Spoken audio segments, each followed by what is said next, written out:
Good morning students, હું જયકર દેસાઈ ફરી એકવાર હેપીનેસ પેરામેડિકલ ઓનલાઈન ક્લાસીસમાં આપનું સ્વાગત કરું છું. તો સ્ટુડન્ટ્સ, આપણે લાસ્ટ લેક્ચરમાં જોયું હતું કે નર્સ શું છે અથવા તો નર્સિંગ શું છે. એના સિવાય આજનો આપણો ટોપિક છે કે એથિક્સ ઓફ નર્સિંગ. તો સ્ટુડન્ટ્સ, એથિક્સનો સાદો મતલબ એક ગ્રીક ભાષા પરથી એથિયોસ પરથી લેવામાં આવ્યો છે. એથિયોસનો મતલબ થાય છે ગાઈડલાઈન અથવા તો કોડ. તો જે નર્સિંગ ફિલ્ડ છે અથવા તો જે નર્સના વ્યક્તિઓ જે કામ કરે છે એમાં એમને અમુક ધારાધોરણ અથવા તો નિયમો આપવામાં આવે છે. એ નિયમો પ્રમાણે જે નર્સિંગ પ્રોટોકોલ છે આપણે ફોલો કરતા હોઈએ. આ જે પ્રોટોકોલ છે એ ICN દ્વારા ઇન્ટરનેશનલ કાઉન્સિલ ઓફ નર્સિંગ દ્વારા આપવામાં આવે છે. એ કોડ પ્રમાણે નર્સની 4 મેઇન ફંડામેન્ટલ રિસ્પોન્સિબિલિટી હોય છે. એમાં પહેલી ફંડામેન્ટલ રિસ્પોન્સિબિલિટી છે કે ટુ પ્રમોટ હેલ્થ. પ્રમોટ હેલ્થનો સાદો મતલબ એવો થાય કે જે વ્યક્તિ હોસ્પિટલમાં આવે તે બીમાર હોય તેને આપણે સારવાર કરીએ અને સારવાર પછી એની જે હેલ્થ છે એમાં પ્રમોશન કરીએ. બીજું છે ટુ પ્રિવેન્ટ ઇલનેસ. સ્ટુડન્ટ્સ, આપણે લાસ્ટ લેક્ચરમાં એકવાર જોયું હતું કે લેવલ ઓફ કેર જોયા હતા. એમાં 3 પ્રકારના કેર હતી: પ્રાઇમરી, સેકન્ડરી અને ટર્શરી. તો આ જે બધી કેર છે એમાં પ્રિવેન્ટ ઇલનેસ, એમાં ઉદાહરણ આપ્યું હતું એમ કે ડાયાબિટીસ અથવા તો હાઇપરટેન્શન થવાની સંભાવના વાળા વ્યક્તિઓને આપણે ચાલવાનું કહીએ છીએ, મીઠું ઓછું ખાવાનું, સુગર ઓછું ખાવાનું વગેરે જે હેલ્થ એડવાઇસ આપીએ છીએ એ બધું આપણે પ્રિવેન્ટ ઇલનેસમાં આવશે. એવા વ્યક્તિને આપણે હેલ્થ એજ્યુકેશન આપીને એના લાંબા ગાળે જે ડાયાબિટીસ કે હાઇપરટેન્શન થવાની સંભાવના છે તેને ઘટાડી શકીએ છીએ. એના પછી છે રિસ્ટોર હેલ્થ. કોઈ વ્યક્તિ બીમાર પડે અને હોસ્પિટલમાં એડમિટ થાય પછી એને પાછું આપણે ટર્શરી કેરમાં જોયું હતું એ પ્રમાણે કે એને રિહેબિલિટેશન પહેલા જેવા સ્ટેજમાં પાછું લઈ જવાની જે પ્રોસેસ કરીશું એને કહીશું રિસ્ટોર હેલ્થ. અને ચોથી વસ્તુ છે ટુ એલિવેટ સફરિંગ. સ્ટુડન્ટ્સ, તમે ઘણા એવા ડિઝીઝ જોયા હશે કે જેનો ક્યોર સંભવ નથી. ઉદાહરણ તરીકે કે કેન્સર. તો કેન્સરના અમુક કેસમાં પેશન્ટને આપણે જીવાડી શકતા નથી. તો એવી કન્ડિશનમાં આપણે પેશન્ટને ખાલી સપોર્ટિવ કેર આપવાની હોય છે. તો સપોર્ટિવ કેરમાં એનું જે સફરિંગ છે, ઉદાહરણ તરીકે તેનું જીભનું કેન્સર થયું હોય તો તેમાં જે થતું પેઇન છે અથવા તો તેનાથી ખવાતું નથી તો તેના પેઇન માટે પેઇન કિલર આપીશું અથવા તો એના ડાયટમાં આપણે લિક્વિડ આપીશું, જ્યુસ આપીશું. એ બધી વસ્તુઓ કે જેનાથી પેશન્ટ જે સફર થઈ ગયું છે, જે એને પીડા થઈ રહી છે એ આપણે ઘટાડી શકીએ. એના પછીનો ટોપિક છે કે ethical behaviour expected from nurse. તો સ્ટુડન્ટ, તમે જાણો છો એમ કે આગળના ટોપિકમાં આપણે જોયું એમ કે ICN દ્વારા અમુક નીતિ નિયમો અથવા તો ધારાધોરણો આપેલા છે. તો એ નીતિ નિયમો અથવા તો ધારાધોરણો પ્રમાણે જે નર્સ અથવા તો નર્સિંગ સ્ટાફ છે એનો બિહેવિયર કઈ રીતનો હોય છે. તો એમાં અલગ અલગ પ્રકારના પેશન્ટ સાથેના રિલેશન, પેશન્ટના રિલેટિવ સાથેના રિલેશન, ડોક્ટર સાથેના રિલેશન, કોવર્કર સાથેના રિલેટિવ્સ અને રિલેશન અને ફેલો નર્સ સાથેના જે રિલેશન છે એ ખૂબ જ મૈત્રીભર્યા અને કાળજીપૂર્વકના હોવા જોઈએ. સ્ટુડન્ટ, તમે જાણો છો કે જે સ્ટાફ નર્સ છે એનું મેઇન કાર્ય જીવતા જાગતા માણસ સાથેનું છે. એટલે એનો જે બિહેવિયર છે એ પ્રોફેશનલ હોવો ખૂબ જ જરૂરી છે.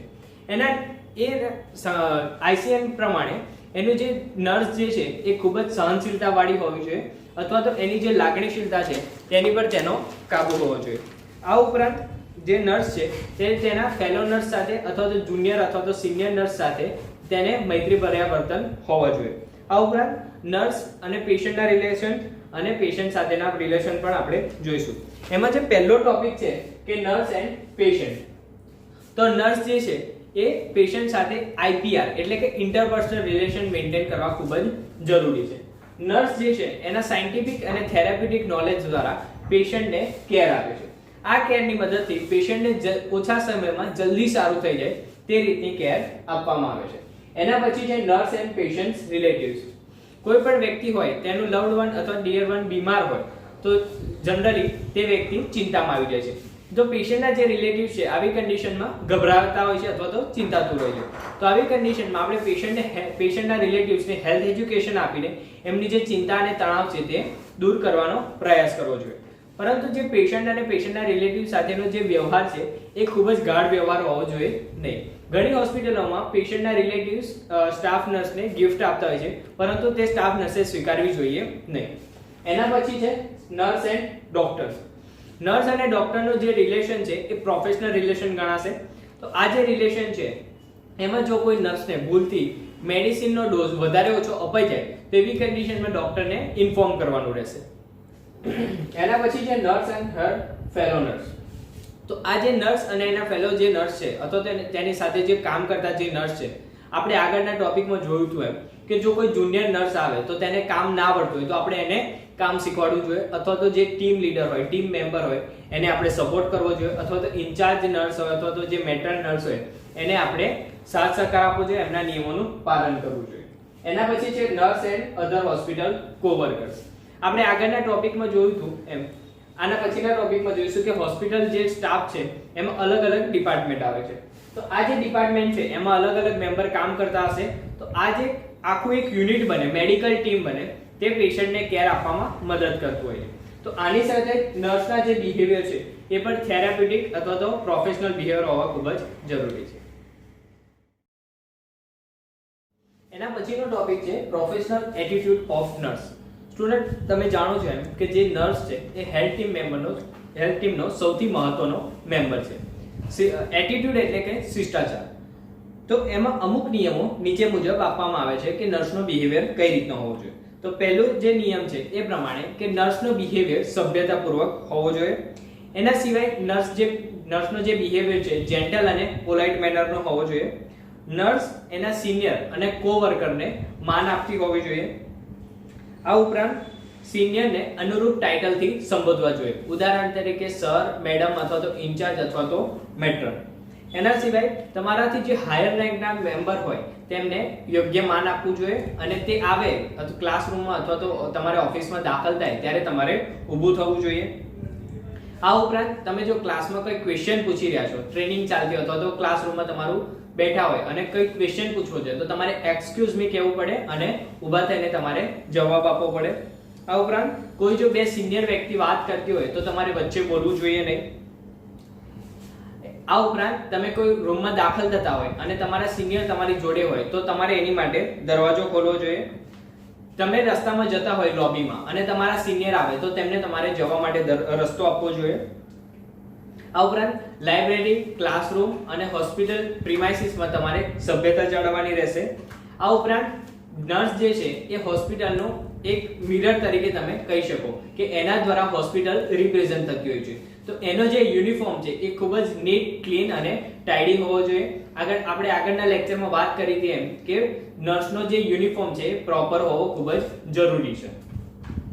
આ ઉપરાંત નર્સ જ્યારે હોસ્પિટલમાં કામ કરતી હોય ત્યારે તેને ઓર્નામેન્ટ્સ અથવા તો ઘરેણાં પહેરવાની પરવાનગી હોતી નથી. લાસ્ટ લેક્ચરમાં વાત કરી હતી એમ કે હિન્દુ સ્ટાફ નર્સ હોય તો તેને ખાલી મંગલસૂત્ર અને ક્રિશ્ચિયન સ્ટાફ નર્સ હોય તો તેને ખાલી વેડિંગ રિંગ પહેરવાની પરમિશન હોય છે. આ ઉપરાંત એક નાની બ્લેક વોચ પહેરી શકાય છે. આ ઉપરાંત તમારે જો કોઈ ભૂલ થાય તો તમારા સિનિયર સ્ટાફ જે છે એની સાથે દલીલ કરવી નહીં અને પોતાની ભૂલનો સ્વીકાર કરવો જોઈએ. મેડિકલ ફિલ્ડમાં રોજ નવા રિસર્ચ થતા હોય છે. તો એવી કન્ડિશનમાં આપણને જરૂરી નથી કે દરેક વસ્તુ આવડતી હોય. તો જે વસ્તુ આપણને ખબર ના હોય તે વસ્તુ આપણે સ્વીકારી લેવી જોઈએ અને સિનિયર નર્સ અથવા તો જેને જોડે આવડતું હોય તેનાથી શીખવી જોઈએ. અમુક મોટી હોસ્પિટલોમાં દરેક અલગ અલગ ડિપાર્ટમેન્ટ હોય છે. તો એક વિભાગમાંથી બીજા વિભાગમાં જો તમારે કોઈ વસ્તુની જરૂર પડે તો એની માટે તમારે ઇન્ચાર્જની અથવા તો મેટ્રન નર્સની પરમિશન લેવી જોઈએ. તમને કોઈ ક્વેશ્ચન પૂછવામાં આવે તો એ ક્વેશ્ચનનો સમયસર તમારે જવાબ આપવો જોઈએ. અને જો તમને કોઈ બેડ હેબિટ્સ હોય જેવા કે થમ્બ શકિંગ છે, નેલ બાઇટિંગ છે અથવા તો વાતો કરવાની, તો એ બધી તમારી જે બેડ હેબિટ છે તમારે ઓછી કરવી જોઈએ અથવા તો ના કરવી જોઈએ. તમારા દરેક કામમાં તમારે પંક્ચ્યુઅલ રહેવું ખૂબ જ જરૂરી છે. આ ઉપરાંત જો કોઈ મીટિંગ હોય અથવા તો સભા ચાલતી હોય એમાં તમારે સિનિયરને આગળ બેસવા માટે જગ્યા આપવી જોઈએ. જ્યારે તમે કોઈ વ્યક્તિ સાથે વાત કરતા હોય ત્યારે તમારી આંખ અને ચહેરો તેની સામે રહેવો ખૂબ જ જરૂરી છે. જો તમે કોઈ ભૂલથી નુકસાન કરી બેસો તો તમારે સોરી કહેવું જોઈએ. ઓકે સ્ટુડન્ટ્સ, તો એના પછીનો ટોપિક છે હોસ્પિટલ. સ્ટુડન્ટ્સ, તમે જાણો છો એમ હોસ્પિટલ એટલે એક એવી જગ્યા કે જ્યાં બીમાર થયેલા વ્યક્તિઓને સારવાર હેઠળ રાખવામાં આવે છે. વ્યક્તિ સારવાર કર્યા બાદ સારી થાય છે અને પછી તેને ડિસ્ચાર્જ કરવામાં આવે છે. તો હોસ્પિટલ જે શબ્દ છે તે મૂળ લેટિન ભાષાનો શબ્દ હોસ્પસ પરથી આવે છે. હોસ્પસનો મતલબ થાય છે મહેમાન. એટલા માટે કે હોસ્પિટલમાં જે વ્યક્તિ બીમાર થાય તે હોસ્પિટલમાં આવ્યા બાદ તેની સારવાર થશે, એક મહેમાન તરીકે રહેશે અને પછી ડિસ્ચાર્જ થશે. તો સ્ટુડન્ટ્સ, એના પછી આપણે જોઈશું કે ક્લાસિફિકેશન ઓફ હોસ્પિટલ. તો જનરલી ઇન્ડિયામાં આપણને 3 પ્રકારની હોસ્પિટલ જોવા મળે છે. એક છે ગવર્નમેન્ટ હોસ્પિટલ, બીજી સેમી ગવર્નમેન્ટ હોસ્પિટલ અને ત્રીજી પ્રાઇવેટ હોસ્પિટલ. તો સ્ટુડન્ટ્સ તમે જાણો છો એમ કે જનરલ ગવર્નમેન્ટ હોસ્પિટલ તેમાં બે પ્રકારની ગવર્નમેન્ટ હોસ્પિટલ આવશે, એક તો સ્ટેટ હોસ્પિટલ અને સેન્ટ્રલ હોસ્પિટલ. તો જે સ્ટેટ હોસ્પિટલ છે એ જે તે રાજ્ય ચલાવતું હોય છે અને સેન્ટ્રલ હોસ્પિટલ દિલ્હી દ્વારા સંચાલિત હોય છે. તેમાં સ્ટેટમાં આપણે સિવિલ હોસ્પિટલ આવશે અને સેન્ટ્રલ હોસ્પિટલમાં આપણે એમ્સ આવશે. એના પછી છે સેમી ગવર્નમેન્ટ હોસ્પિટલ. તો સ્ટુડન્ટ સેમી ગવર્નમેન્ટ હોસ્પિટલમાં એક મ્યુનિસિપલ હોસ્પિટલ આવશે અને બીજું એક ઈએસઆઈસી આવશે. તો મ્યુનિસિપલ કોર્પોરેશન આપણે અમદાવાદમાં તમે જોશો તો વીએસ છે, એલજી છે અથવા તો શારદાબેન હોસ્પિટલ છે, એ બધી મ્યુનિસિપલ હોસ્પિટલમાં આવશે. એના સિવાય છે ઈએસઆઈસી. ઈએસઆઈસી ની ફૂલ ફોર્મ થશે employ state insurance commissions.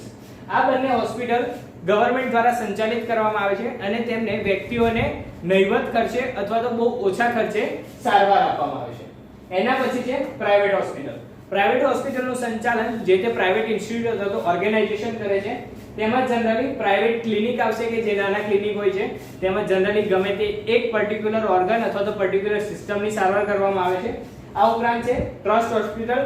Trust hospital ઘણી જગ્યાએ અલગ અલગ સિટીમાં ચાલે છે, જેમ કે એક સ્વામિનારાયણ છે, પછી આપણે મધર ટેરેસા ટ્રસ્ટ છે, એ બધા અલગ અલગ ટ્રસ્ટ હોસ્પિટલ દ્વારા ચલાવવામાં આવે છે. બીજા એક ક્લાસિફિકેશન પ્રમાણે હોસ્પિટલને 4 વિભાગમાં વહેંચવામાં આવી છે. પહેલું છે ક્લિનિક.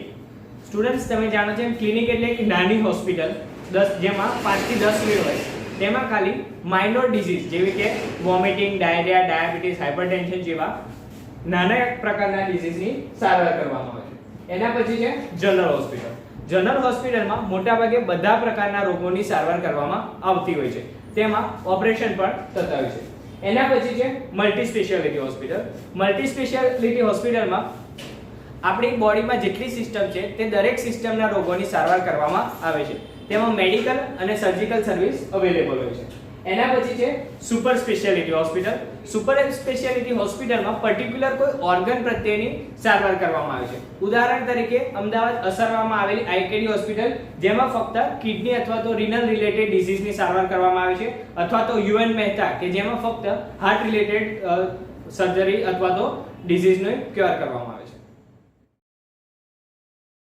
એના પછીનું હોસ્પિટલનું ક્લાસિફિકેશન તેની સ્પેશિયાલિટીના અકોર્ડિંગ કરવામાં આવ્યું છે. સ્પેશિયાલિટી પ્રમાણે એટલે કે આપણા શરીરમાં અલગ અલગ 10 થી 12 સિસ્ટમ આવેલી છે. તો તે સિસ્ટમ પ્રમાણે તેના અલગ અલગ સ્પેશિયાલિસ્ટ ડોક્ટર હોય છે. તો તેમાં પહેલું છે ઓર્થોપેડિક. ઓર્થો એટલે રિલેટેડ ટુ બોન. તો આપણા શરીરમાં હાડકા રિલેટેડ જેટલા બી ડિઝીઝ થાય તેટલા ઓર્થોપેડિક હોસ્પિટલમાં ટ્રીટ કરવામાં આવે છે. એના પછી છે paediatric. Paediatric related to child. તો નાના બાળકોને લગતા ડિઝીઝ પીડિયાટ્રિક હોસ્પિટલમાં ટ્રીટ કરવામાં આવે છે. એના પછી છે ઓપ્થેલ્મિક. ઓપ્થેલ શબ્દ રિલેટેડ છે આંખ માટે. તો આંખમાં જેટલા બી રોગ થાય તેને ઓપ્થેલ્મિક હોસ્પિટલમાં ટ્રીટ કરવામાં આવે છે. એના પછી છે ગાયનેકોલોજીસ્ટ. ગાયનેકોલોજીસ્ટ જે સ્ત્રીને લગતા રોગો છે, જેમ કે મેન્સ્ટ્રુઅલ સાયકલ અને ડિલિવરી માટેના જેટલા પ્રોબ્લેમ છે એ બધા ગાયનેક હોસ્પિટલમાં સોલ્વ કરવામાં આવશે. એના પછી છે કાર્ડિયોપલ્મોનરી. કાર્ડિયો એટલે હાર્ટ અને પલ્મોનરી એટલે લંગ્સ. તો હાર્ટ અને લંગ્સને રિલેટેડ પ્રોબ્લેમ્સ કાર્ડિયોપલ્મોનરી વિભાગમાં ટ્રીટ કરવામાં આવશે. એના પછી છે જીઆઈ. જીઆઈ એટલે ગેસ્ટ્રો ઇન્ટેસ્ટાઇનલ. ગેસ્ટ્રો ઇન્ટેસ્ટાઇનલ એટલે આપણી ચયાપચયની પ્રક્રિયા. તો ચયાપચય પ્રક્રિયા રિલેટેડ જેટલા બી ડિસીઝ હશે એ જીઆઈ હોસ્પિટલમાં ટ્રીટ કરવામાં આવશે. એના પછી છે યુરિનરી સિસ્ટમ. મૂત્ર વિસર્જન તંત્ર વિશેના જેટલા બી ડિસીઝ છે એ બધા યુરિનરી સિસ્ટમમાં ટ્રીટ કરવામાં આવશે. એના પછી છે ન્યુરોલોજિકલ હોસ્પિટલ. ન્યુરોલોજિકલ દિમાગમાં બે પ્રકાર આવશે, એક છે સાયકેટ્રિક અને ન્યુરોલોજિકલ. બંને વસ્તુ અલગ છે. જો તમે પડી જાવ, માથામાં વાગે અને અમુક અવયવ તમારા કામ કરતા બંધ થઈ જાય, જેમ કે પેરાલિસિસ છે, તો તેની ટ્રીટમેન્ટ તમારે ન્યુરોલોજિકલ હોસ્પિટલમાં થશે. પરંતુ તમને કોઈ સદમો લાગે, ઉદાહરણ તરીકે કોઈ તમારું લવ્ડ વન અથવા તો ડિયર વન વ્યક્તિ મરી જાય અને તમને જે આઘાત લાગે અને તમે જે બીમાર થાવ, એ બધી વસ્તુઓ તમારે સાયકેટ્રિક હોસ્પિટલમાં ટ્રીટ કરવામાં આવશે. એના પછી છે ઓન્કોલોજિકલ. ઓન્કોલોજી એટલે રિલેટેડ ટુ કેન્સર. તો કેન્સરને લગતા દરેક ડિઝીઝ આપણે ઓન્કોલોજિકલમાં ટ્રીટ કરવામાં આવશે. એના પછી છે ઈએનટી. ઈએનટી એટલે આઈ, નોઝ અને થ્રોટ. ઈયર, નોઝ અને થ્રોટ. તો આંખ, નાક, કાન, ગળાના ડોક્ટર પણ અલગ આવશે. એના પછી છે ડર્મેટોલોજીસ્ટ. ડર્મેટ એટલે રિલેટેડ ટુ સ્કિન. તો સ્કિનના રિલેટેડ પ્રોબ્લેમ્સ આપણે ડર્મેટોલોજીકલ હોસ્પિટલમાં ટ્રીટ થશે. અને છેલ્લું છે ફોરેન્સિક. સ્ટુડન્ટ્સ, આ શબ્દ તમારા માટે નવો હશે. પરંતુ ફોરેન્સિક શબ્દ તમે CID જુઓ છો, એમાં જે ઇન્વેસ્ટિગેશન કરવામાં આવે છે અથવા તો એના જે રિપોર્ટ કરવામાં આવે, કોઈ વ્યક્તિ અકસ્માત રીતે મરી જાય તો તેનું ટેસ્ટિંગ એ બધું આપણે ફોરેન્સિક ડિપાર્ટમેન્ટમાં કરવામાં આવશે. એના પછીનો ટોપિક છે ડિપાર્ટમેન્ટ ઓફ હોસ્પિટલ.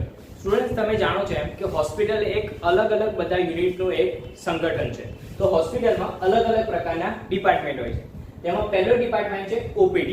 OPD નો મતલબ થશે આઉટડોર પેશન્ટ ડિપાર્ટમેન્ટ. આ જે ડિપાર્ટમેન્ટ છે એમાં પેશન્ટ જ્યારે હોસ્પિટલમાં આવે ત્યારે તેનું ડાયગ્નોસિસ કરવામાં આવે, એટલે કે તેનું નિદાન કરવામાં આવે, અને નિદાન થાય ત્યારબાદ તેને હોસ્પિટલમાં ખાલી ટેમ્પરરી બેઝ પર ટ્રીટમેન્ટ આપવામાં આવે છે, અને ટ્રીટમેન્ટ આપ્યા પછી તે તેના ઘરે જઈ શકે છે. એના પછી છે IPD. IPD નો મતલબ થશે ઇન્ડોર પેશન્ટ ડિપાર્ટમેન્ટ. તો IPD માં જે પેશન્ટની કન્ડિશન વધારે ખરાબ હોય અથવા તો જેની કન્ડિશન સિવિયર હોય તેવા પેશન્ટને હોસ્પિટલમાં દાખલ કરવાની જરૂર પડે છે. તો જે પેશન્ટને આપણે હોસ્પિટલમાં દાખલ કરીશું તેને કહીશું આપણે IPD ડિપાર્ટમેન્ટ.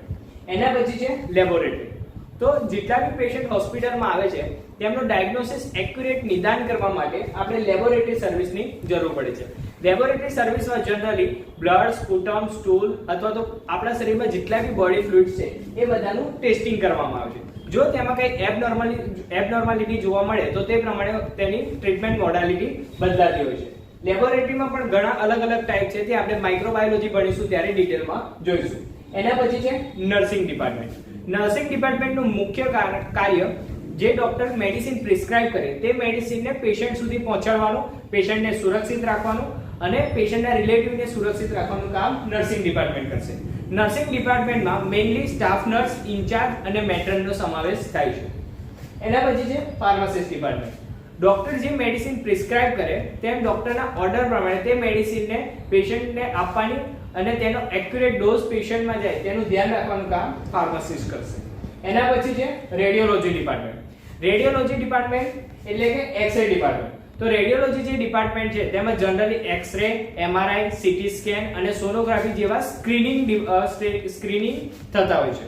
આ જે ડિપાર્ટમેન્ટ છે એ પેશન્ટના ડાયગ્નોસિસ કરવામાં મદદ કરે છે. એના પછી છે ઓપરેશન થિયેટર. ઓપરેશન થિયેટર જે વિભાગ છે તેમાં અલગ અલગ પ્રકારની સર્જરી કરવામાં આવે છે. જનરલી OT-માં માઇનોર OT અને મેજર OT હોય છે. આ ઉપરાંત સેપ્ટિક OT અને એસેપ્ટિક અથવા તો ક્લીન OT પણ હોય છે. આ OT-ના અલગ અલગ ડિપાર્ટમેન્ટ આપણે MSN માં ડિટેલમાં જોઈશું. એના પછી છે ફિઝિયોથેરાપી ડિપાર્ટમેન્ટ. તો ફિઝિયોથેરાપી ડિપાર્ટમેન્ટમાં જ્યારે પેશન્ટ હોસ્પિટલમાં આવે ત્યારબાદ તેને રિહેબિલિટેશન, આપણે લેવલ ઓફ કેરમાં ટર્સરી કેર જોયું તો એમાં રિહેબિલિટેશન અથવા તો પેશન્ટને તેની નોર્મલ લાઈફમાં પાછું લઈ જવા માટે જે મદદ કરે છે તેને ફિઝિયોથેરાપી કહે છે. ટૂંકમાં ફિઝિયોથેરાપી વ્યક્તિ અથવા તો પેશન્ટની ખોડ ખાપણ દૂર કરવામાં મદદ કરે છે એક્સરસાઇઝ દ્વારા. એના પછી છે ડાયટ ડિપાર્ટમેન્ટ અથવા તો કિચન. તો આપણે આગળના ટોપિકમાં વાત કરી હતી એમ કે અલગ અલગ ડિસીઝ પ્રમાણે તેમનું ડાયટ અથવા તો તેમનો જે ખોરાક છે એ બદલાતો હોય છે. તો જે પ્રમાણે પેશન્ટનો ડિસીઝ અથવા તો ડોક્ટરે પ્રિસ્ક્રાઇબ કર્યું હોય તે પ્રમાણેનું ફૂડ પેશન્ટ સુધી પહોંચાડવાનું કામ ડાયટિશિયન અથવા તો ડાયટ ડિપાર્ટમેન્ટ કરશે. એના પછી છે એડમિનિસ્ટ્રેટિવ ડિપાર્ટમેન્ટ. એડમિનિસ્ટ્રેટિવ ડિપાર્ટમેન્ટનું મેઇન કાર્ય હોસ્પિટલને યોગ્ય સંચાલન કરવાનું રહેશે. તે દરેક હોસ્પિટલના નાના નાના કાર્યોને મેઇન્ટેન કરશે. એના પછી છે એકાઉન્ટ ડિપાર્ટમેન્ટ. તો આવક જાવકનો જેટલો હિસાબ છે તે બધો એકાઉન્ટ ડિપાર્ટમેન્ટ સાચવશે. એના પછી છે રેકોર્ડ ડિપાર્ટમેન્ટ. તો સ્ટુડન્ટ્સ, રેકોર્ડ ડિપાર્ટમેન્ટની જરૂર શું પડે? તો આપણે જેટલા બી પેશન્ટની ટ્રીટમેન્ટ કરીશું એ દરેક પેશન્ટ સારા થઈ જાય પછી તેનો ડિસ્ચાર્જ થાય, પરંતુ આપણે તેની ફાઇલ સાચવી રાખવી ખૂબ જ જરૂરી છે. કારણ કે કદાચ ઇન નિયર ફ્યુચર ફરી તમારે ટ્રીટમેન્ટ કરાવવાની જરૂર પડે અને પેશન્ટ જોડે ડેટા ખોવાઈ જાય તો આપણે રેકોર્ડ ડિપાર્ટમેન્ટમાંથી મેળવી શકીએ છીએ. આ ઉપરાંત ઘણા ફોરેન્સિક કેસમાં પણ આ રેકોર્ડ ડિપાર્ટમેન્ટની જરૂર પડતી હોય છે. એના પછી છે સોશિયલ વર્કર. સોશિયલ વર્કર આમ તો હોસ્પિટલનો એક ભાગ નથી, પરંતુ તેમાં અલગ યુનિટ એક આવેલો છે. તો સોશિયલ ડિપાર્ટમેન્ટ જે છે તે પેશન્ટોને હેલ્પ કરે છે, જેમ કે આર્થિક સહાય પૂરી પાડે છે અથવા તો તેમને જીવન જરૂરિયાત વસ્તુઓ પૂરી પાડવાનું કામ કરે છે. એના પછી છે વોશિંગ ડિપાર્ટમેન્ટ. હોસ્પિટલમાં જેટલી બી વસ્તુઓ ગંદી થાય, ઉદાહરણ તરીકે જનરલી લિનન અને કાપડની વસ્તુ આવશે, તો એ બધી કાપડની વસ્તુઓને ધોવાની અને પછી તેને સ્ટરાઇલ કરીને પાછું મોકલવાનું કામ વોશિંગ ડિપાર્ટમેન્ટ કરશે. એના પછી છે CSSD. CSSD નું ફૂલ ફોર્મ થશે સેન્ટ્રલ એના પછીનો ટોપિક છે CSSD. CSSD નું ફૂલ ફોર્મ થશે સેન્ટ્રલ સ્ટરાઇલ સપ્લાય ડિપાર્ટમેન્ટ. તો આ જે ડિપાર્ટમેન્ટ છે એ આપણે જનરલી જેટલી બી સર્જિકલ પ્રોસિજર કરીએ અથવા તો ઇન્વેઝિવ પ્રોસિજર કરીએ, એનો મતલબ કે એવી કોઈ પણ પ્રોસિજર કે જેમાં પેશન્ટના લોહી સાથે સંપર્કમાં આવવાની ઘટના થતી હોય, જેમ કે ઓપરેશન છે અથવા તો નીડલ લગાવો છો અથવા તો કોઈ પણ જેમાં ચીરફાડ કરવાની સર્જરી થતી હોય, તો એવી વસ્તુમાં આપણે સ્ટરાઇલ વસ્તુનો ઉપયોગ કરવો પડે. સ્ટરાઇલનો સાદો મતલબ તમે જોવા જાઓ તો જંતુ રહિતની વસ્તુઓ. તો એ જે બધી વસ્તુઓ છે તેને ડિસઇન્ફેક્ટ કરવી પડે અથવા તો ક્લીન કરવી પડે. અને છેલ્લે એક ડિપાર્ટમેન્ટ છે મોર્ટરી ડિપાર્ટમેન્ટ અથવા તો જેને આપણે PM રૂમ તરીકે પણ ઓળખીએ છીએ. તો જે હોસ્પિટલમાં પેશન્ટનું અકસ્માતિક મૃત્યુ થાય અથવા તો એક્સિડન્ટમાં જેટલા પેશન્ટના મૃત્યુ થાય છે એ બધા પેશન્ટને PM કરવામાં આવે છે. PM કર્યા બાદ તેનો રેકોર્ડ રાખવામાં આવે છે અને ત્યારબાદ જે તે ડેડ બોડી પેશન્ટના રિલેટિવને સોંપવામાં આવે છે. એના પછીનો ટોપિક છે ફંક્શન ઓફ ધ હોસ્પિટલ. તો ફંક્શન ઓફ ધ હોસ્પિટલ એક આખા યુનિટ તરીકે કામ કરે છે. તેનું જે મેઇન ફંક્શન છે એ પહેલું છે care of the patient. Patient હોસ્પિટલમાં દાખલ થાય એટલે એની ટ્રીટમેન્ટ કરવામાં આવે અને સારું થયા બાદ એ પછી ડિસ્ચાર્જ કરવામાં આવે. હોસ્પિટલનું બીજું મેઇન ફંક્શન છે હેલ્થ પ્રમોશન અને પ્રિવેન્શન. પ્રિવેન્શન શેનું? તો ડિઝીઝ ના થાય અથવા તો ડિઝીઝને અટકાવે એની માટેનું પ્રિવેન્શન, અને પ્રમોશન કે પેશન્ટ હોસ્પિટલમાં આવે પછી એની જે હાલનું જે સ્વાસ્થ્ય છે એમાં વધારો કરે, સુધારો કરે, એને કહીશું હેલ્થ પ્રમોશન. એના પછી ડાયગ્નોસિસ અને ટ્રીટમેન્ટ. આપણે મેડિકલ ટીમના મેમ્બરમાં જોયું હતું કે ડોક્ટર જે હતું એનું મેઇન કામ હતું એક ડાયગ્નોસિસ અને એના પછી ડાયગ્નોસિસ અકોર્ડિંગ ટ્રીટમેન્ટ કરે. તો જે પેશન્ટ હોસ્પિટલમાં આવશે એનું એના સાઇન એન્ડ સિમ્પટમ્સ પ્રમાણે ડાયગ્નોસિસ કરવામાં આવશે, એટલે કે રોગનું નિદાન કરવામાં આવશે અને એ રોગના અકોર્ડિંગ એને ટ્રીટમેન્ટ આપવામાં આવશે. એના પછી છે રિહેબિલિટેશન એન્ડ ઓક્યુપેશનલ થેરાપી.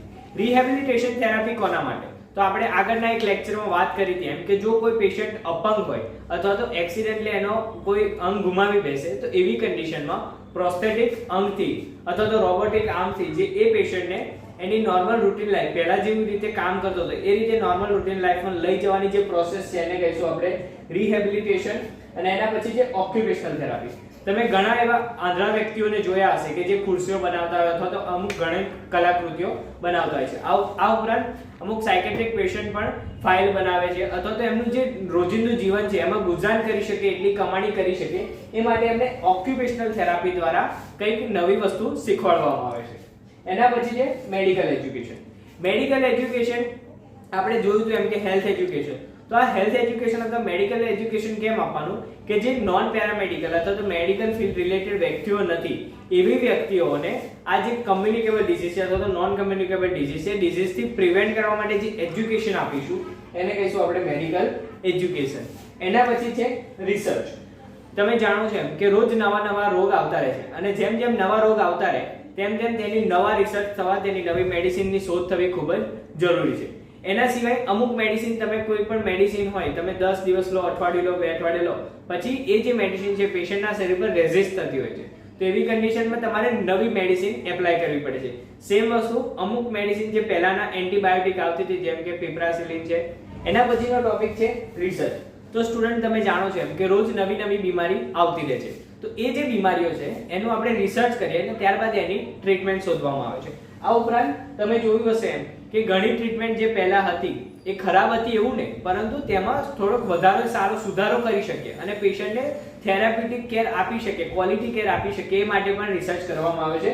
ઉદાહરણ તરીકે પહેલાના સમયમાં તમે જાણતા હશો એમ કે ડિલિવરી જે છે ઘરગથ્થુ પેલા આયા બેન કે રીતને કોઈ વ્યક્તિ કરાવતો હતો જે નોન પેરામેડિકલ અથવા તો એને યોગ્ય શૈક્ષણિક લાયકાત મેળવી ના હોય એવા વ્યક્તિઓ કરાવતા હતા. એ જ વસ્તુ અત્યારે હાલમાં તમે જોશો તો ડિલિવરી જે છે ઘરના બદલે બધા લોકો હોસ્પિટલમાં કરાવવાનું વધારે પ્રિફર કરે છે. કેમ? કારણ કે હોસ્પિટલમાં ડિલિવરી જે થાય છે એમાં બધી સ્ટરાઇલ વસ્તુઓ ઉપયોગમાં કરવામાં આવે છે અને મેડિકેશન ને બધું પ્રોપર પ્રમાણમાં ઉપયોગમાં લેવાય છે, જેના કારણે જે આગળ ડિઝીઝ થતા હોય અથવા તો જે બેબી છે અથવા તો મધર છે એની કેર પ્રોપર કરી શકાય છે. અને છેલ્લો ફંક્શન છે હોસ્પિટલનું રેકોર્ડ. તો રેકોર્ડ શેની માટે રાખવાનો કે કોઈ પણ પેશન્ટ હોસ્પિટલમાં દાખલ થાય તો એ દાખલ થશે તો એને શું ટ્રીટમેન્ટ લીધી હતી અથવા તો એને કયો ડાયગ્નોસિસ હતો એ બધા રેકોર્ડ રહેશે. આ ઉપરાંત જન્મ મરણની નોંધ પણ એક હોસ્પિટલમાં થતી હોય છે. સ્ટુડન્ટ્સ, તો આજના લેક્ચરમાં બસ આટલું. આ લેક્ચરમાં અથવા તો આના પહેલાના લેક્ચરમાં કંઈ પણ ખબર ના પડી હોય તો તમે WhatsApp ગ્રુપમાં પૂછી શકો છો. ફરી એકવાર મળીશું નવા વિડીયો સાથે. ત્યાં સુધી જય હિન્દ.